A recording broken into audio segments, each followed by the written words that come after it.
4:34 en la hora oficial en todo el país. Bienvenidos a la segunda media hora de Señal de Alerta. Continuamos aquí con nuestro invitado conversando acerca de lo que es noticia y está en los principales medios de comunicación. El tema del Vaticano, el tema de la Iglesia y, cómo no, el tema de los delitos que se cometen pues en nombre de pronto de hacer buenas cosas, de obrar de buenas maneras. Herbert Mujica. Héctor, sigo insistiendo por la pedagogía que imparte o debe impartir un programa radial como el nuestro y que está presidido por libre pensamiento, en distinguir, y si tú fueras tan amable de ayudarnos, lo que son ataques contra la Iglesia, porque los hay, contra el Papa y la figura del clero, y lo que son hechos y sucesos integrantes de este pathos.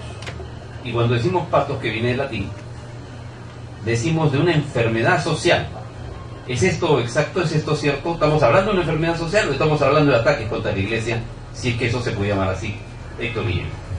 No, estamos totalmente de acuerdo. Aquí el asunto no es ser anticlerical, es respetable. Estamos contra los abusos de curas pederastas que tienen una patología que se manifiesta por una conducta antisocial y que lamentablemente al no vivir nosotros en un estado laico como se vive en Europa o en Estados Unidos, o mejor, bueno, en países desarrollados mejor diré, estamos mucho más proclives a ser víctimas de esta situación. Entonces tenemos que llamar la atención de nuestras autoridades y quitarnos de este respeto de las cuestiones sagradas cuando vemos delitos tan flagrantes contra la sociedad y contra la familia, ¿no? Querría decir entonces que así como estos hechos tan deleznables, tan abominables, porque la violación de niños es un crimen. Es un crimen. Así de simple, es un crimen que atenta contra la formación, contra el crecimiento, contra la espiritualidad, contra la idoneidad de cualquier ser humano que aprende o mal aprende costumbres que solo la vida le puede otorgar, y a su libre elección. Su libre pensamiento es aquel que guía la posibilidad de adoptar o no tal o cual comportamiento. Pero cuando ocurre esto por un accidente inducido, estamos hablando de una criminología que debiera tener un juicio debido y un enjuiciamiento, pero además la punición que acarrea la comisión de estos delitos. Más claro, el que la hace la paga, pero el que la hace la paga no interesa que tenga ojos azules, más de 1,80 m, o que sea un gnomo y que incurre en esta barbaridad, o que tenga uniforme, o que tenga saco y corbata de burócrata bancario, o que tenga sotana. ¿Es así, Héctor?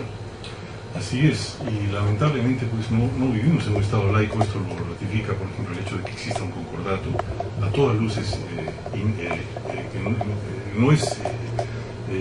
no hay equidad en lo que da el concordato a un lado o al otro, a la Santa Sede o al Perú. Entonces es todo puro beneficio para el Vaticano. Entonces, ¿cómo nos vamos a defender? Es una legislación supraconstitucional, ni siquiera ha sido vista por el Congreso. Entonces, ¿cómo podemos defendernos ante una situación tan flagrante? Doctor, el cardenal Juan Luis Cipriani ha anunciado públicamente, ha dicho que la fe no debe estar desligada de la razón, porque es la fe precisamente la que ilumina la razón. Nosotros nos preguntamos, ¿y dónde estaba la fe y dónde estaba la razón con estos casos tan condenables y lamentables como es el abuso con menores de edad? Florecita, yo ya aprendí que la fe y la razón son incompatibles. La fe es corrosiva para la razón y la razón es corrosiva para la fe. Pero lo dice el cardenal Cipriani. ¿Qué me importa? Pero yo creo que habría que hacer un ejemplo muy vivido, muy claro. Hace menos de un año o algo así, un integrante del Sodalicio de Vida Cristiana en San Isidro fue pescado en el centro de Lima con unos niños. Se le encontraron en su poder fotos en su computadora de niños en paños menores. Era claramente la imagen de un hombre que abusaba con sus 40 y tantos años a cuestas de niños. Este señor fue negado en principio, y para todos los medios de comunicación, en su militancia del Sodalicio de Vida Cristiana en San Isidro. No obstante, su dirección en mi directa electoral, por DNI, figuraba la avenida, no me acuerdo dónde está el sodalicio. Su abogado era del sodalicio. Cuando llegó a prisión tuvo un régimen de privilegio. El señor no ha sido condenado, aún a pesar de la flagrancia de los asuntos que se trataron, y dicen que ahora está libre. Pero frente a toda esta secuela de hechos que debieron haber merecido el castigo letal de la sociedad, el cardenal primado de la iglesia peruana, el hombre Opus Dei, Juan Luis Cipriani, no dijo absolutamente nada. Es decir, la fe del señor Cipriani le hizo entrar en un éxtasis divino, de manera que él ocultó ante la feligresía a la que le habla toda la semana, no tiene pretexto para no decir lo que son las cosas ciertas, de ocultar una circunstancia reprobable, condenable, criminal, asquerosa y sucia, que no tiene nada que ver con la fe, con la cual creo yo que no tenemos nada que hacer, claro, porque la lógica y la razón y las leyes y la punición de los actos que incurren en atrofias son absolutamente, o debieran serlo. ¿Por qué no tenemos estas circunstancias? El pueblo, la población en general cree en la iglesia, la población cree en su fe, cree en Dios. Acabamos de pasar un fin de semana bastante largo con el tema de la Semana Santa. Se han significado los momentos de la pasión, de la vida y muerte de Jesucristo.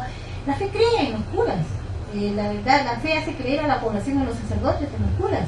La pregunta es, si este tipo de casos se producen, digamos, de repente en alguna iglesia de acá del país, lo primero que siente la gente es que eso no puede ser. Una incredulidad total. Frente a los hechos, y mi pregunta es a usted, como estudioso del tema, ¿qué es lo que debe hacer la población? ¿Cómo orientarla a la población? No hay forma.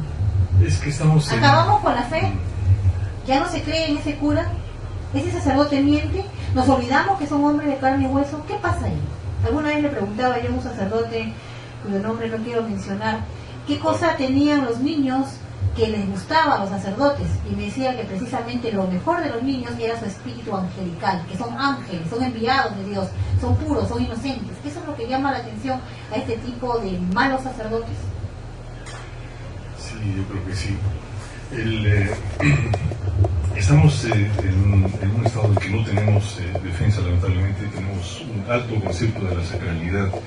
Entonces, aceptar que una persona que está imbuida de la imagen de Dios cometa tales delitos, primero es absolutamente inaceptable, es improbable, ¿no? Uno no lo puede tragar eso, ¿no? Pero al enfrentarse a la realidad, uno tiene que empezar a razonar y a racionalizar todo lo que ha sucedido. Yo creo que aquí hay muchas más víctimas por pederastía en el Perú que en Europa o en Estados Unidos. Lamentablemente, como dijimos al principio del programa, todo se oculta, se acalla, la prensa tiene temor de ventilar estos asuntos públicamente, lamentablemente, por una falso respeto a la sacralidad. Héctor, hay que recordar, ¿no es cierto?, hechos como los ocurridos con este individuo del sodalicio, que ahora está aparentemente libre, con lo que ocurre con nuestro amigo Juan Carlos Contreras, un colega extraordinario chileno que ha contado y sigue contando todos los días. Pero ¿qué hacemos frente a una sociedad cómplice? No por comisión, sino por omisión. No hace nada. ¿Qué hacemos cuando, por ejemplo, los padres de tercero, cuarto y quinto de secundaria aceptan que sus hijos sean orientados en la Eucaristía, en el entrenamiento para la Eucaristía, la confesión? Yo no soy muy lego en esta materia. Estén a cargo de sectas, y sectas en los cuales la discriminación racial es un hecho, en los cuales la captación de hijos de padres más o menos adinerados, y de eso tenemos múltiples denuncias, es otro hecho, en la cual estos individuos tienen un sentido de impunidad amparado en la fe, o en la supuesta fe, porque tampoco hay que malograr la fe.